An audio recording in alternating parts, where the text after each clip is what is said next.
Welcome to the Well, Wild, and Free podcast, where the evidence-based meets the esoteric. I'm your host, Bria Hamlet. Join me and industry experts as we work through the 8 dimensions of wellness and truly uncover what it means to be holistically well, wild, and free. Let's dive in.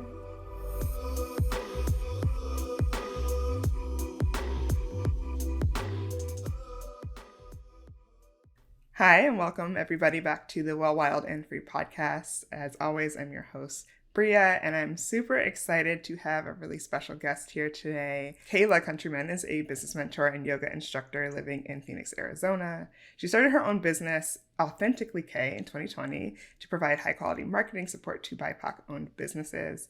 And in the past 2 years, she has coached more than 50 women of color entrepreneurs, teaching them how to grow their businesses with both strategy and intention. She's passionate about wellness and loves to teach her clients how to take a mindful approach to entrepreneurship that prioritizes self-care and authenticity. So, Kay, welcome to the show. Thanks for having me. I'm so happy to be here and be chatting with you. Yes, likewise. I was really excited when you agreed to do this episode. I'm really admire the work that you've done, the pivot that you've done, both personally and professionally. And I think there are a lot of things that you do in the space of serving entrepreneurs that really overlaps well with wellness, specifically because you serve and work with a lot of people who are wellness entrepreneurs. And so I think that plus your background just really makes for a rich conversation and opportunity just to learn more about what you do. Yeah. So just to get a little bit started, I know we just ran through your bio, but without telling us what you do, tell us a little bit more about yourself. Yeah, I love this question because why do we introduce ourselves as what we do? Interesting. Right. So I'm going to go, I know this is a safe space for astrology, so I'm going to go that route. I'm a Scorpio sun, Virgo moon, and Sagittarius rising. I'm also an Enneagram 2, if that's more your speed, or a generator when it comes to human design. So overall, I'm just a compassionate soul. I'm a leader. I have really big dreams. I'm a healer. I practice yoga, and I'm very into spirituality and wellness and all things mindfulness. And then as far as what I like to do, I just love sunshine and quality time with people who I love. So nature, good food, vacations, girls' nights, all of the things that are just like warm and fuzzy and intimate is definitely my vibe. So yeah, that's Kayla in a nutshell outside of her business. I love all that. One, you live in one of my favorite cities ever, so sunshine most of the time, good old Phoenix. Yes. And also thank you for the astrology nod. We love astrology over here. I also don't think I realized that you were a Scorpio sun, which I love. I really vibe with other Scorpios. I'm a Taurus, so we're on that same axis. Hey, aren't you a Taurus? We're sister signs. Yeah, yes, exactly. Yeah. So I'm like, I also find that we tend to gravitate toward the same spaces. So very cool to make that connection. How's the full moon vibes for you? For the folks who are listening, just in context, we just had that blue full super moon in Pisces. I believe it was late last night. Yeah, it's been interesting. I did have a very, we'll just say like sign heavy day yesterday where I was getting a lot of like drop downs from the universe. And so when I was reading about the supermoon, I was like, okay, this makes a lot of sense. So I did the whole thing last night, the moon water, the crystals, the affirmations, what I'm releasing, because I was like, clearly I'm being pulled to capitalize off of this full moon energy. So yeah, it was strong for me. Did you feel it as well? Yeah, it was definitely very charged. And I always feel it a little bit before. I'm a Pisces moon. So it was like particularly like, ooh, big feels. Lots of, like you said, downloads, lots of angel numbers, worked with I'm really big into pulling my cards every day and writing down, like you said, the release work for folks who are kind of like, what are they talking about? Traditionally, during new moons, you would set your intentions, goals, aspirations, and then full moons, you get a bit of feedback, I like to say, from the universe. So that reveal of either things you need to release or the things that the seeds you've planted coming to fruition. And so it's a really nice time to get clarity. You know, there's that big bright light. A lot of times we either get internal clarity or literal clarity because the moon is shining. But there was a lot of energy, and we also have a lot of planets that are retrograde right now. There's just a whole lot of astrological energy happening. And I think it's important because the moon controls the tide. And so quite literally, we are impacted as people who are made of water, and the moon controls the water. Like, we're impacted when these things happen. And it's nice just to be aware, that we're experiencing that. Absolutely. So, That was a great yeah. breakdown. I love that. Thank you. Thank Yeah. you. Self-taught. Yes. So thinking about, in that same spirit of our taking care of ourselves during this time, how would you define well-being? Yes. So I look at well-being completely holistically. Growing up, I feel like we're taught to associate well-being with just your like physical health, like physical health, how much are you moving, your sports, your actual health, go to the doctor, have your physical, whatever. But it's really, as I've gotten into my late 20s, like my spirituality, my emotional health, my like how I feel, how much joy I'm experiencing, how much I'm enjoying the people in my life, my relationships, my what I do day after day. So I really define it as like this high vibration and peace. Like to me, Mm, I am sure you can relate to this. To me, the goal of my life right now is just inner peace. It's like I yes. just want to wake up and feel really whole and feel really good in my body and in my environment and in my relationships. And I'm happy. And to me, that's such a big sign of well being. It's not about numbers and statistics and diets. It's about like how how calm is my nervous system today? How calm is my nervous system? Like, that is, what a wonderful check-in question, and also what a wonderful definition. Thank you for sharing that perspective. I love that you're taking that on yourself. I love that there's a sort of a tide. I think the tide is changing in that direction, of like, if I feel peaceful today, I am on the right path. Yes. Especially because many of us, like our ancestors, never knew peace. And, even in today's world, we're grinding, we're hustling, we're on the go, and there's no peace there, or there might not be a whole lot. And Yeah. so choosing that every day is like, that is true, like radical wellness to me. So kudos to you. Absolutely. Whew. Yeah. So thinking about that in the same sort of space, what was your relationship to wellness like growing up? Yeah, I will say I had a very privileged upbringing as far as access to wellness. So my brother and I played sports from the time we were like 4 years old. We always ate really well. My parents like definitely fed us well, meaning we always had access to food. We always had access to foods that give you energy and help you stay focused in school, those types of things. We were always in safe environments. So looking at it holistically, I had a great relationship to health and wellness growing up, and I think that's why I do the work that I do. The one piece that I felt was missing, and I'm sure you'll be able to relate to this growing up in a Black family, is the mental health and the emotional health pieces, right? So Mm-hmm. I didn't grow up in a house that like openly talked about emotions and mental health and things that were going on in, our family members' lives or friends' lives, etc. So from the physical and surrounding aspect, everything was golden great, so privileged. But in my adult life, I've definitely had to learn how to speak about emotional health, how to process my emotional health, how to acknowledge my mental health by seeking out therapy, by joining women's groups and doing that active work. So I was in a really great position growing up. Like, I do not want to undermine the privilege that I had. And at the same time, I can recognize, okay, this was the piece that was missing, but this is how I have found it and brought it into my life now, and specifically in the work that I do, because I do work with women of color. So all of my clients and most people in my community have that shared experience of finding the emotional well-being and the spiritual well-being in our adult lives. Mm-hmm. Oh, that's so poignant, and I think rings true, like you said, for most marginalized folks, particularly people of color. We It's been so nice to see the shift toward having conversations around our mental health, and people talking openly about going to therapy, people talking openly about their spiritual journeys and learning and unlearning. and also that all impacts her holistic well-being. Yes. And it's not like a separate, it shouldn't be treated as a separate thing, despite the fact that our healthcare system still treats them like they are separate things. Whole conversation on that. Right. I'm like, one day we'll see that shift. But I think that it's beautiful to hear that you are taking the privileges that you had growing up and having access to the other dimensions of wellness and really offering that up, and teaching that to other people through this entrepreneurial lens. So as y'all have probably kind of guessed, we're going to be talking about occupational well-being today.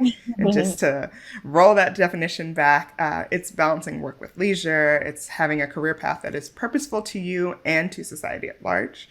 And so with that in mind, we're going to move into our Show Me the Stats section of this episode. So, Kay, I have a couple stats around visibility of specifically Black women in business. And I'm just curious about your authentic response to those. So, first one. According to a 2021 JP Morgan report, the number of businesses owned by Black women grew 50% from 2014 to 2019, representing the highest growth rate of any female demographic. So, okay. In that same vein, given a lack of access to capital, Black women are more likely than any other demographic to self-fund their businesses.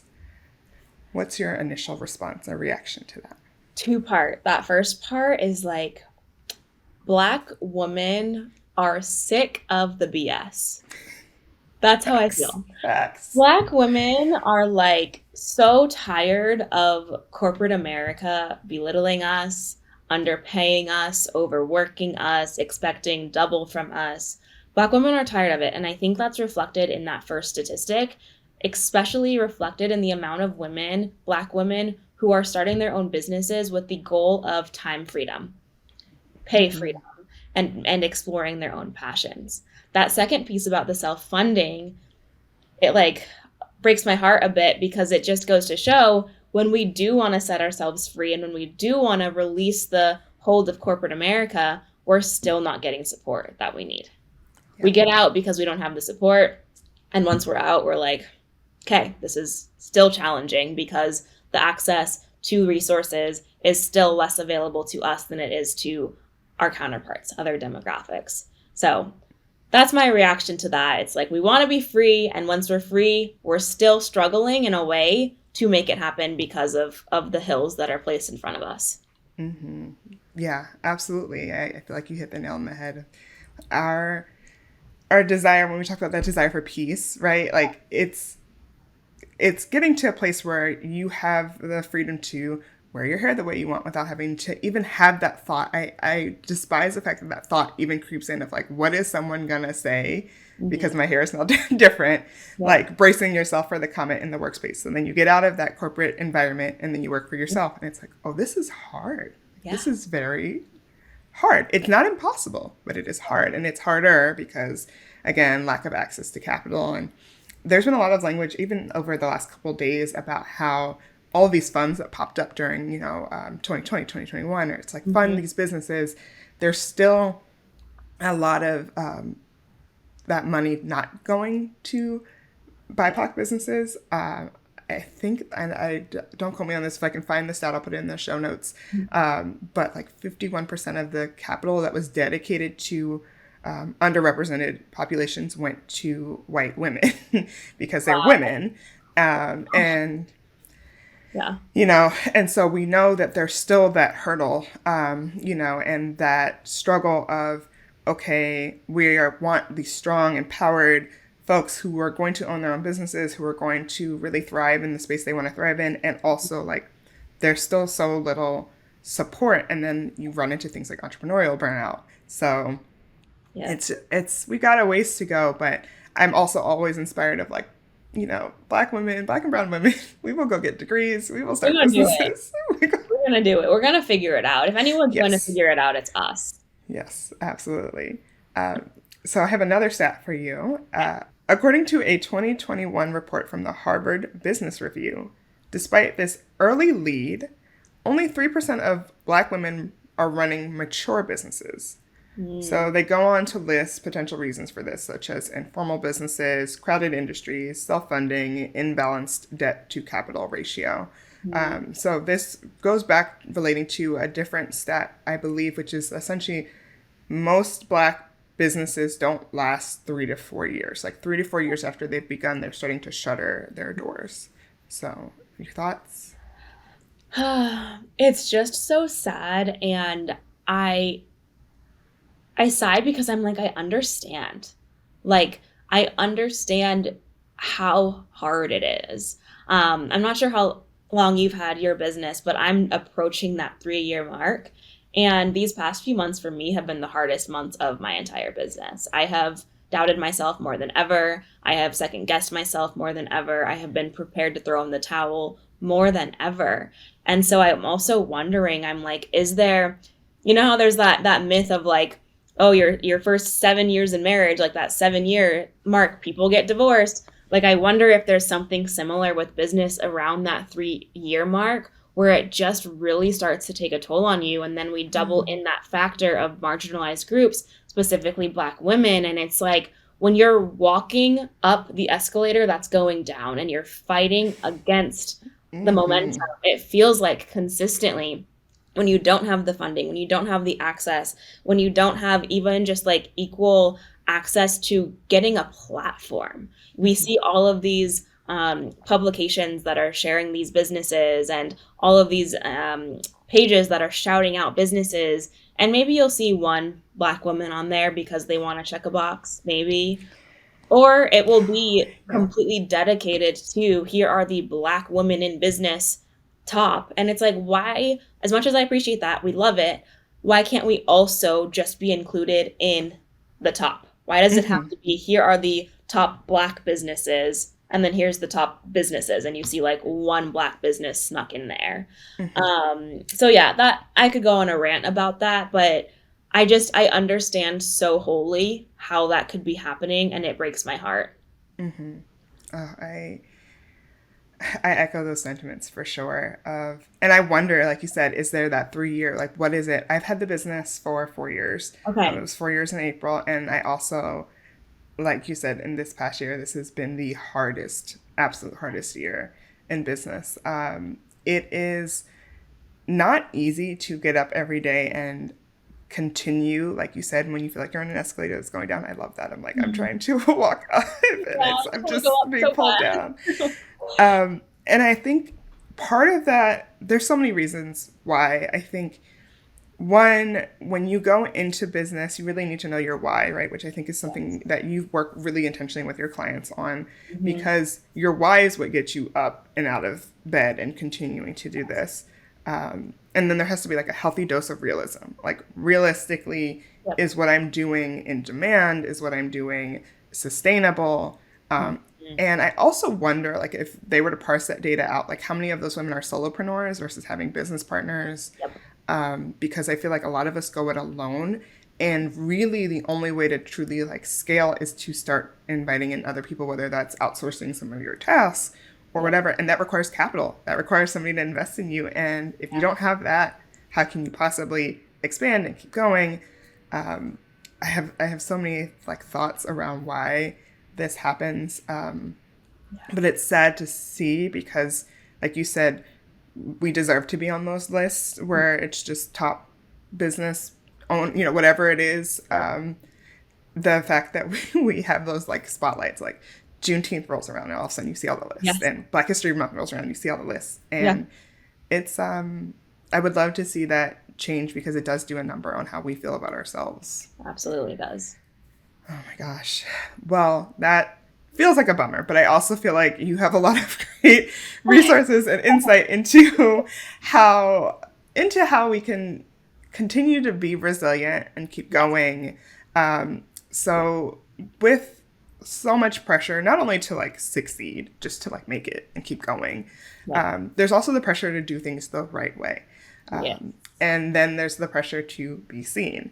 So what are some things that you see when you're working with your clients when they come to you? Like, where are they in their mind, or where are some ways that, or what are some ways that their suffering starts to manifest, as far as like, I need some support, I need to start Yeah, outsourcing. Yeah. absolutely. So I see a lot of what you just described, which is trying to find the balance between doing things the quote unquote right way and having a business that's unique to you and actually checks the boxes of what you want to accomplish within your inner mission.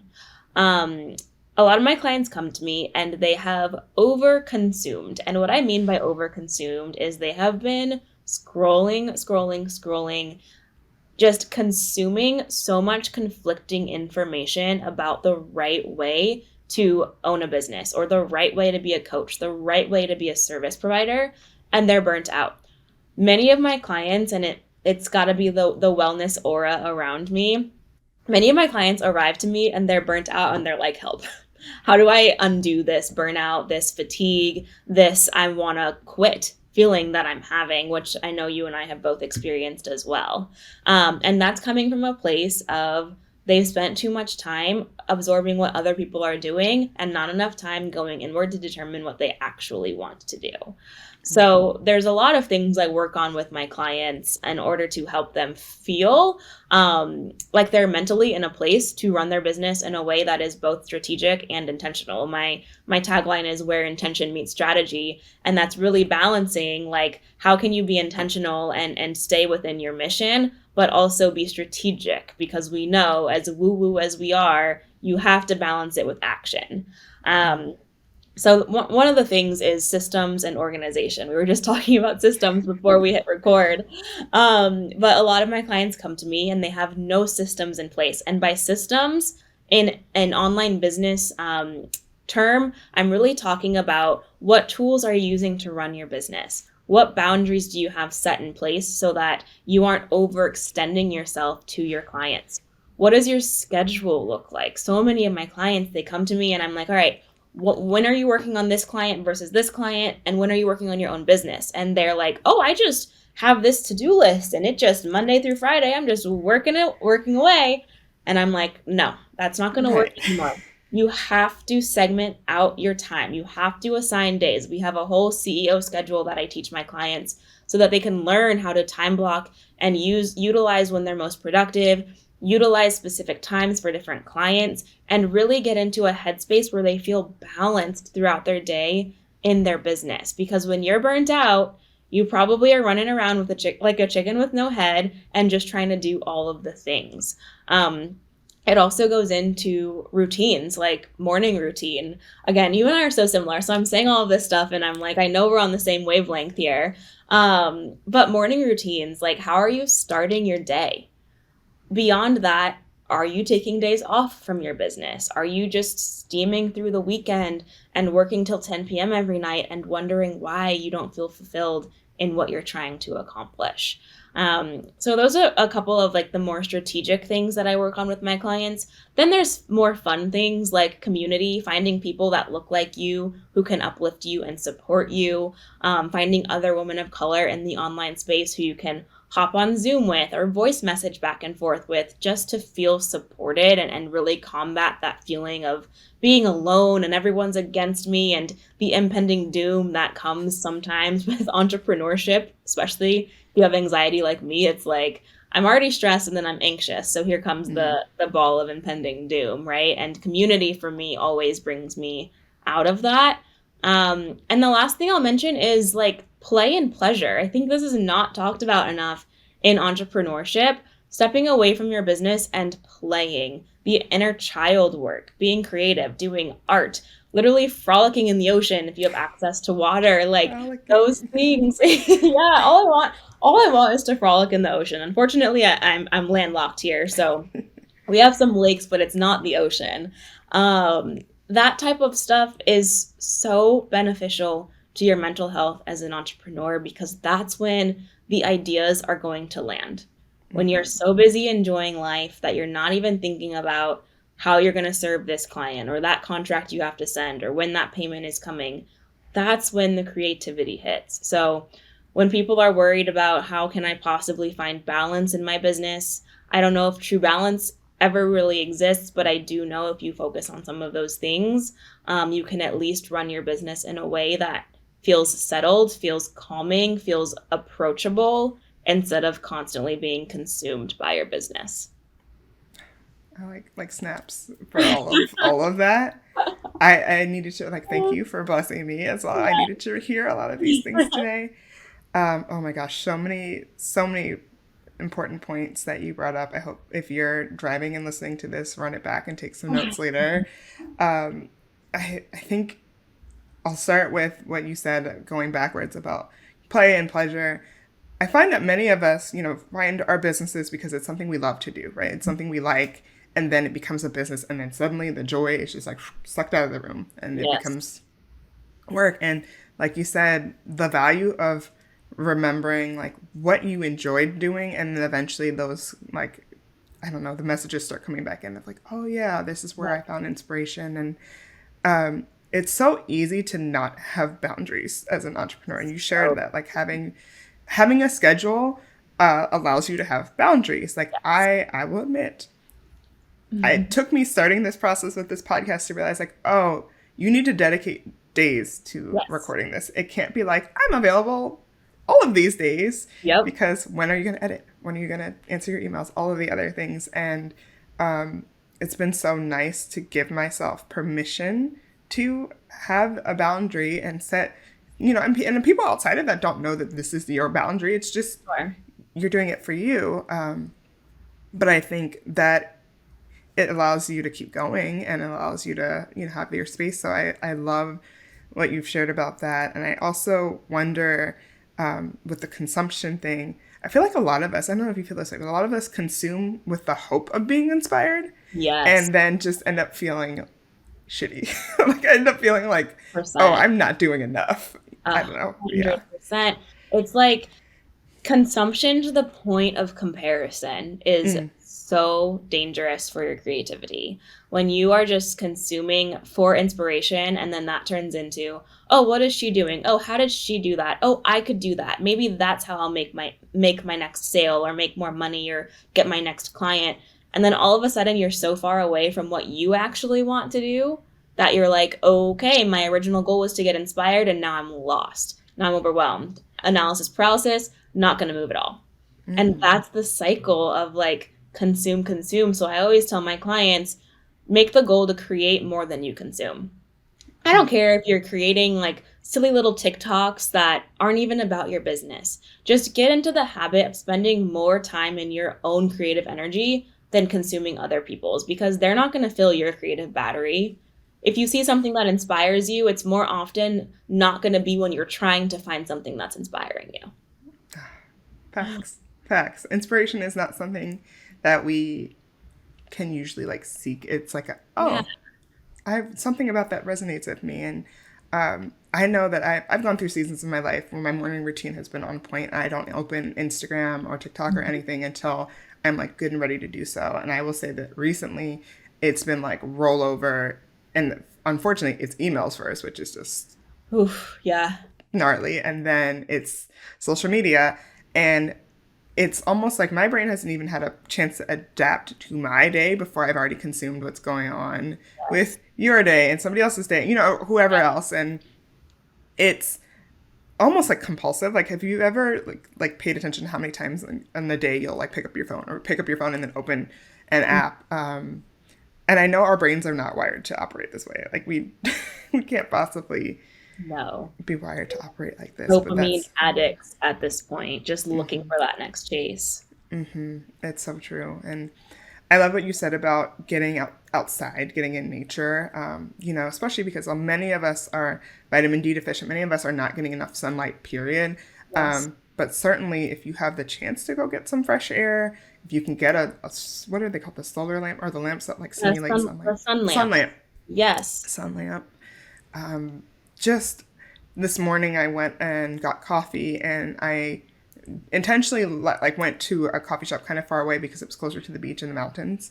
Nice. I'm up in Ventura County, and it was so like, oh, this is nice to like look at a mountain, like look at something bigger than me, take it in, enjoy my coffee, and remember like why I'm doing this, why I'm here, etc. And so if you have privilege and access to an outdoor, green space, if you have access to an outdoor space, fresh air, you Just to know. put your feet down, even. Like, it's been, oh my goodness, so hot in Phoenix this summer. I'm sure everyone has heard on the news how miserable it's been here, like 115 plus for just consecutive days and days and days, where we can't even go outside. Like by 6 a.m., it's nearing triple digits already. Um, and it has taken such an impact on my mental health because I have less access to being able to go out. I can't just go sit in the sun. I will literally burn, or go for walks. It's like I'm craving that cooler temperature just to go outside. And that has shown me how much I do rely on nature for not only my mental health, but like my day to day. Like just being able to take a break and go for a nice walk. For you, like seeing the mountains, seeing the ocean, hearing the water, it's so underrated for our overall health. And it's something that when it's taken away by Mother Nature in these hot seasons, I'm like, oh, now I understand how impactful this is for me. Not something to be taken lightly. Also, we need to protect our climate better. That's a whole other Yes. conversation. Oh, yeah, But truly. I think all of that. With that in mind, what are you doing since it's just like absurdly hot outside? How are you getting in touch with those sort of elements inside? Yeah, so I will try to just go for like a very short morning walk just to get that morning sun for my circadian rhythm, just to wake myself up.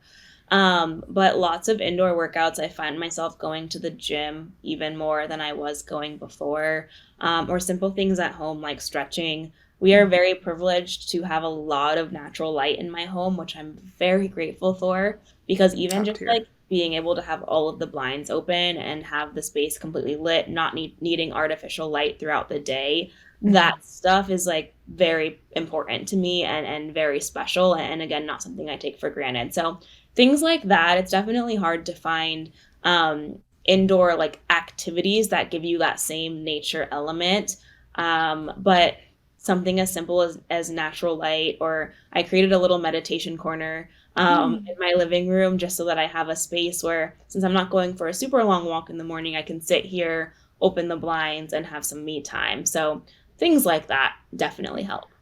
Shout out to natural light. Like, Yes. truly, when you're picking an apartment, if you are home, if you have the choice, pay attention to where your windows are facing because it is a game changer. It is.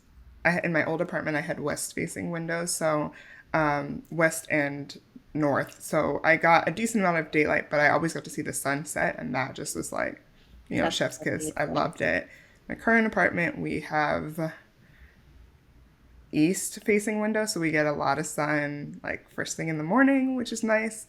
But then the rest of the day, it's pretty dark. And Yeah. let's just say this will not happen again. Like this is It, not it makes a second. difference. It Yeah. really makes a difference. I'm with you on my last apartment. I only got sun early morning, and then the rest of the day, by 2 p.m., it was a cave. And that Mm-hmm. was very hard for me to adjust to work in as well. When I was starting my business, I would like 2 p.m., I was like, I'm tapped for the day. Whereas now I'm very grateful for the round the clock. Round the clock, we got sun in here. So thank goodness. I mean, we are creatures that thrive off what you're talking about, the moon and the sun. We need all of those things to keep us going, especially when you're an entrepreneur because your schedule you could literally work all day and all night and have no boundaries with yourself. And so trying to like just be mindful of the fact that we're plants essentially. We need Totally. fresh air, sunlight, the moon, etc. And thinking about just how we take care of ourselves as entrepreneurs, what are some ways that you feel like other entrepreneurs, I know we've talked about quite a few, but when you're keeping in mind marginalized folks specifically, Yes. how can they take care of their holistic health while they're running their businesses? Yeah, absolutely.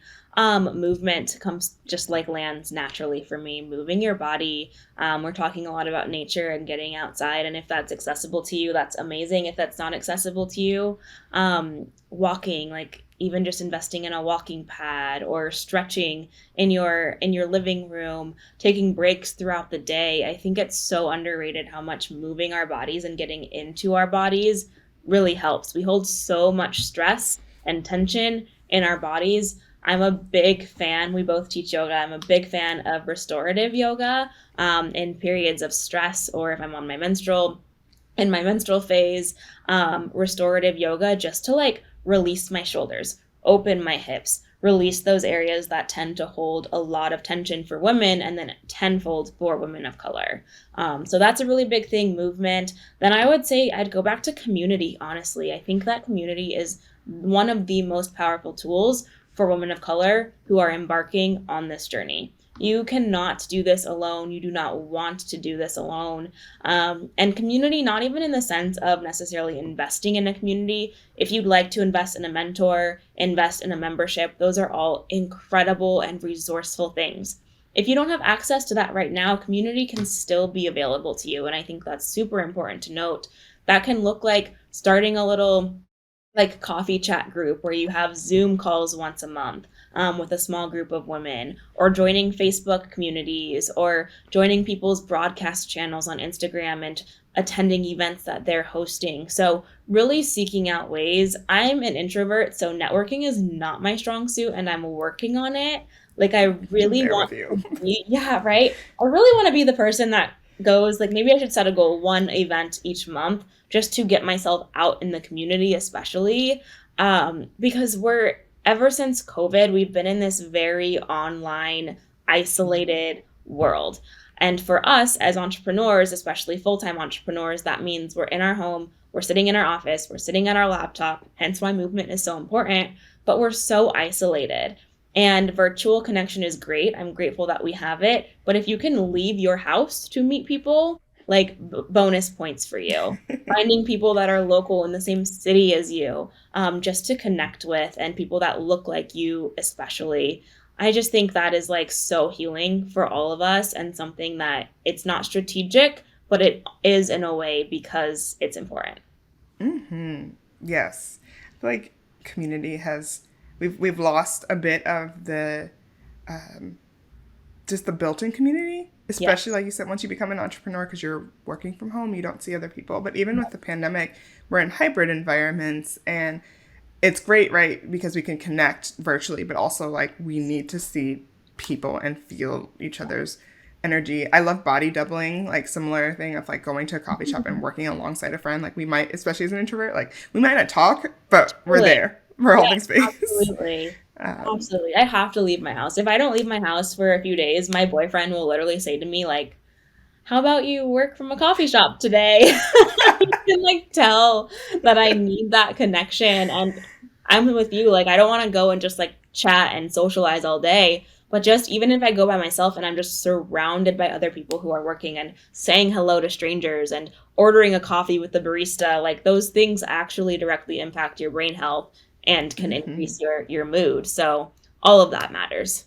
Yes, all of, and that's where maybe inspiration finds you there. Like maybe that's where Totally. you're like, oh, I have clarity now because I've stimulated these other parts of my mind and my brain versus staring at the same blue screen, for hours. And it's funny when my partner will come home and she works outside of the house, but I'll be like wrapped up in a blanket, like total cave person. She's like, "Did you get up today? Like, Exactly. how long have you been sitting still?" Yeah. I love So yeah, and that's helpful too. Like if you have people around you to just remind you, it. hey, it's important to get up, be social. I feel like that's something I do miss about having a in-person job is just the forced socializing. Yeah. Going to lunch, grabbing Yeah. coffee, even just walking to meetings, things like that, that just get you Hmm. going throughout the day. Yeah, I miss that as well. And I love that you've like created space for people to find community with other entrepreneurs because there are unique struggles we have, right? Of like, there's so many unique struggles, and it's just nice sometimes to be like, hey, I'm having a hard time. I just need to vent. I need somebody else who knows what this is like to listen to. Because I do feel like, and I know this is a little bit off topic, but there has been a glamorization of entrepreneurship. Like it's this super um, ethereal, like beautiful thing. And it is. It is in so many ways. And it's also hard. Yes. And I don't want anyone going into it feeling like it's just going to be blissful and you're just walking in your purpose and everything's just like coming together seamlessly. It's like Yeah. it comes together and then opens up and falls apart, and then it comes together and it falls apart. And maybe it's not actually falling apart if you feel like you're falling apart, but it's easier to do that with a coach or a community. Yeah. Yeah. And it's also like, I was just talking to someone about this. The online space lies to you about entrepreneurship. They're not telling you the truth. If you are listening to this and you want to start a business one day and you see all these people who run businesses and they're like in Europe on the beach sipping on champagne with their laptop, like, this is what I can do because I started a business. They did not just like get there because they started a business. There are many factors that led them there, and good for them. Shout out to them. I love that for them. But you also have to recognize like that's not everything. That's not what you are just going to naturally accomplish by giving yourself the title of business owner. It's hard. You have to put in the work. There's going to be ebbs and flows. You're going to be spiritually tested. You're going to be mentally tested. And so when we see these people sitting on the beach, just like living their best lives, that's great again. And it is possible. I'm not going to say that's impossible, but it's not the majority. It's not the reality of I'm going to start a business and then I'm going to do this. You're going to start a business and then you're going to go through this very unique, personalized journey filled with ebbs and flows that requires support and mental health resources and spiritual resources and community and boundaries. We could go on and on and on, but that's the reality of entrepreneurship, not just sitting on a beach with your laptop. Mm-hmm. Yes. Yes. Yes. Like, I don't even know where to like begin, but yes to all of that. And I hope that this, and in fact, I don't even think that'll be the case, but this is definitely not to discourage anybody from following their dreams. This is definitely just being real. The same way that I love a lot of parents talking about what it's like really like to be a parent these days. Like, I love my kid, and also this is hard. You know, it's a similar thing of like, let's not go into anything with the expectation that it's going to be everything. Absolutely. And you even spoke to this earlier, but like how you define your well-being as being peaceful. It's like getting clear on how you define success before you take this journey too, and knowing that like somebody else's definition of success might not be yours, and really asking yourself, like I ask myself every day, do I want this because it's genuinely aligned with what I want to do, or do I want this because I feel like I should have it or somebody else has it? Exactly. Because if you're just chasing a dollar sign, this work is going to go from being hard to, you know, damn near impossible at times. Yeah. And it goes back, I'm going to jump back a little bit. We were talking about like ways that people struggle when they arrive at my door. And that just kind of brought up for me too, like people see this one size fits all approach to entrepreneurship, right? If I'm going to be successful, I have to follow this exact roadmap. Or if I want to be like her, I need to do exactly what she implemented. And the reality is you need to find your own unique path to get where you're wanting to arrive. And that's really what I work with most on my clients is, okay, I'm glad you see this person as an inspiration. I'm glad that this person is encouraging you to take this next step, but we have to define what this looks like for you and how you are going to get there, because what worked for one person is not going to work for another person. That's just not how marketing works.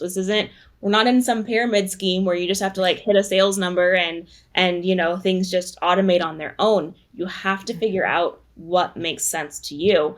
And so when you see people sitting on the beach and sipping the champagne and having their laptop there, again, I'm not saying it's unattainable, but I am saying you have to put in your own work to decide what is the end goal that you actually want, and then what is the roadmap that's going to get you there without losing yourself through the process. Yes, which the authenticity piece of what you do is something I think that is unique in the coaching space, in the entrepreneurship space, because we hear that word tossed around a lot, but then people are giving these sort of like cut and dry approaches. It's almost like, well, how can people be authentic when they're all being given the same roadmap and saying, hey, plug and play, put yourself in these boxes and make it work. And I find that recently in social media, I've been enjoying the tide back to just seeing more of people's everyday day instead of everything feeling so curated and so Yes. the same. Hmm. I think people are just honestly tired of trying to keep up with something that is not really anybody's reality and Yeah. not authentic to any of them. I had an affirmation for a long time on my whiteboard that said something to the effect of like, I want to be paid well for being myself. Like, I don't want to have to be anything else. Yes. And I can say with complete conviction that being myself and being visible has served me greater than anything else. That's how you find those aligned partnerships and things. But Mhm. how do you suggest people get comfortable? Because I think there's sometimes discomfort with being themselves, especially if they have any sort of history of feeling invalidated, feeling like who they are isn't good enough for whatever reason. Hmm. Yeah, this is something that my clients struggle with continuously, especially because we are in such a video first era right now with TikTok, with Reels, with Instagram stories. And it's true that when you are at your most authentic self, that's when you're going to attract what's for you. How do you be your most authentic self? Show up on video because that's how people can relate to you and feel your presence. But if you're insecure and not wanting to show up on video, which I completely understand and resonate with, then what do you do? Then how can you get your authenticity across without having to sacrifice what feels comfortable and what feels okay for you? Um, I have a little bit of a balance here because I want my clients to get out of their comfort zone, but I never want my clients to operate from a space that feels inauthentic to them. So I want them to explore. I always challenge my clients. If we'll say the example is I don't feel confident showing up on video. Okay, can we maybe just film a couple, like I was saying before, like playful videos that you don't even post, just getting comfortable talking about what you're selling, talking about why you started your business, telling your story. A lot of people are so worried about showing up on video because they're like, what am I going to say? What's the strategy? What's my content calendar need from me today? And I'm like, let's just scratch all of that. Can you just talk about yourself for a moment? What do you like to do? What did you have for lunch today? Like that seems so silly, but just encouraging them to start practicing speaking. Because the unfortunate truth is, in this day and age, if you want to have an online business, you gotta get comfortable with video in some way.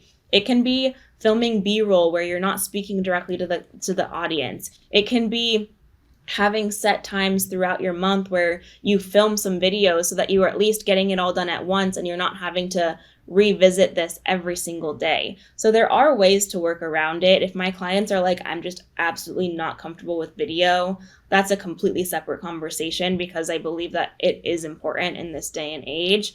But it really starts not with strategy, but with mindset. Because if you don't believe that you're worthy of being seen, why would anyone else believe that you are worthy of being seen by them, right? So a lot of people think I'm scared to go on video, and this is like a strategy issue. Like this is an issue with my strategy. It's nothing to do with your strategy. It's everything to do with your mindset and your approach. And that's why I tell them to just play a little bit. Take some fun videos, record, document, focus on documenting things that just feel very mundane and basic to you to start flexing that muscle and building that confidence around showing up. You know how I am, so I do like affirmation exercises with my clients, implement a morning routine, then write down your affirmations, fill out this template, like all of these things to start having them focus on their self-worth and how they view themselves, combined with the strategic components of maybe we're not going to post 6 TikTok videos a day, but can you at least just start documenting pieces of your life that we can use as B-roll and we'll work our way up to Instagram Live. Like we will work our way and take those steps, but it really comes down to the mindset work. And that's why it's important that I hit that with my clients as well. You're not just going to come into my world and I'm going to teach you how to make a content calendar. I'm going to teach you how to believe in yourself enough to show up as you are so that you can be strategic in your content process. Yes, all of that. All of that. Which goes back to exactly your tagline of intention meets strategy. Because, Yes, again, you're creating from an intentional place, it's an authentic place. You may or may not use any of that content, but absolutely. it's, you're helping people exercise that muscle. And I think that is so so dope. So Thank with you. that in mind, we're going to shift into our last part of the podcast, which is just the Wild and Free Roundup. Ooh. So, yeah, I'm just going to run through right now what is keeping you well, what's keeping you physically and mentally healthy. Without a doubt, my morning routine. And I know I already mentioned this, but can I like walk you through the steps? Okay. Yes, please, please, please. Okay, so, and this comes from a place of I have just significantly noticed lately how much of a different human I feel like when I do my morning routine versus when I don't. And when I do, I feel peaceful, I feel energized, and I feel focused. So this is what works for me. I like to wake up early if I've already gotten enough sleep. I'm not someone that will sacrifice sleep for an early wake up. But if I'm well rested, I like to wake up early. And then before I even leave my house, I sit down in my meditation corner and I do guided journaling. I have a guided journal that I use every single day. And then I do a silent meditation. So I started at 5 minutes and now I'm at 6 minutes. I'm kind of working my way up by the minute of just sitting in silence and allowing the downloads to come to me. And just allowing my mind to relax and receive in those minutes. If I feel called to freehand journal after that meditation, I will spend some time writing affirmations or writing down the downloads I received. And then I spend a few minutes reading a spiritual book. So right now I'm reading a book called A Return to Love, reading it for the second time because I just swear by it. After all of that, I walk my dog, take him out, feed him, the dog mama lifestyle. And then I head to my gym for a workout. So I actually just flipped it recently. I used to immediately wake up and work out, but I now do my morning routine first because I find that if I can do it before I'm exposed to people, I'm a lot more grounded within. I feel that. Yeah. I might try that because wow, what a game changer to like ground yourself before you go out and just absorb all the energy from Yes. the other people as someone who like gets up, walks the dogs and then goes right to the gym. So, Yeah. thank you for that run. That's a beautiful rundown. Like that sounds so Thank high you. vibe and also like it genuinely works for you, which I Yes. really, really love. So, kudos Yes. to you for making the time for you. Thank you. Okay, so what is keeping you wild? What's keeping you creative and inspired right now? Yeah, honestly, my business. My business keeps me wild, whether however you want to take that, like my business keeps me wild. I will say entrepreneurship is hard, and we've talked about that. And there have been many times where I've doubted and felt like this was no longer for me. But at the same time, the creativity, the inspiration that comes through having something that is so your own is just magical. Like, I don't foresee a life for me where I don't have my own creative project, whether it is a business or something else, something that is my own brain executed into the universe for like purpose, for meaning. It's so special to me. It keeps my mind constantly moving. It brings me connections. It brought me you, right? Like just these relationships that are so meaningful to me. So when I think about being wild and like inspired, I really do think about my business because how special is it to have something that you built from scratch and get to share with the world? Whew. Yes. Yay. Oh, I love that. You're Yeah. right. It's so special. So I have to remember that. This is special. Yes, we have to remember that. We got to write it down, look at it every day. hmm And then, of course, lastly, what keeps you free? What's keeping you authentic and liberated right Hmm. now?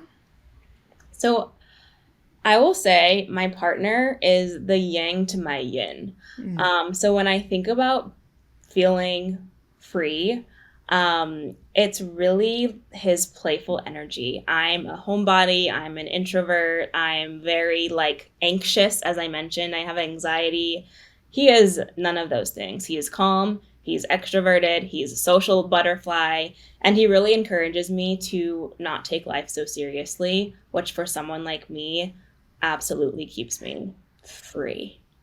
Oh, shout out to the partners Yeah. holding it down and balancing out. That's so beautiful, and I wish for more of that for people, especially when you're on a journey as serious and emotionally involved as entrepreneurship. So Yes. thank you for that beautiful breakdown. And of course, I would love it if you could share with the audience, how they can keep up with you, how they can connect with you, anything you have coming up to share with them. Yeah, ooh, lots of goodies. I will keep it super brief. So I am accepting applications right now in my group program, Aligned to Attract Academy. This is like my baby, my main offer, the most amazing program for women entrepreneurs and specifically women of color entrepreneurs. So if you just started a business or you're in your first couple years of entrepreneurship, this program will really help you with business foundations, brand strategy, content, messaging, sales, leadership, positioning. Like it is the one-stop shop for all things for getting yourself out there, growing your business, and getting seen. I also am accepting one-on-one clients if you want to work together in a closer capacity. And then if you're someone who has a business and you want my hands in your business, I just started taking done for you clients again. So if you want me to actually come in and help you with your content strategy or come in, project manage, operations, all the things organization, that's how my brain works. So if that's more your vibe, I'm doing that as well.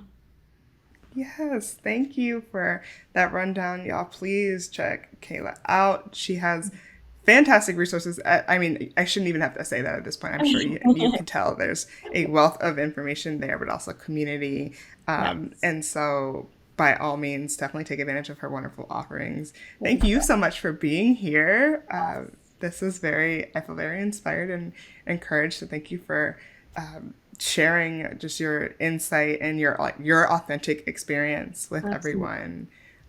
It's super powerful, and it's just nice to remember we are agents in our own destiny. Like we have choice and Yes. opportunity, and occupationally when it comes to being an entrepreneur, there's a lot of wonderful things that can come up so long as we just stay the course with health in mind.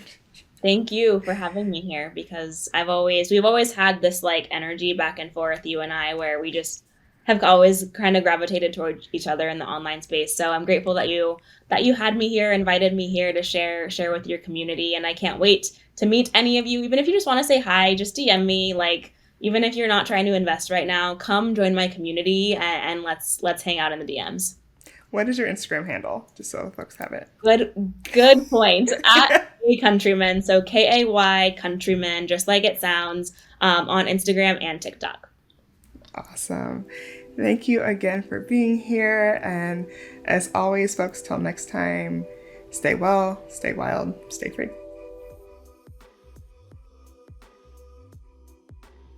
The Well, Wild, and Free podcast is a project of Just Breathe Free Well-Being.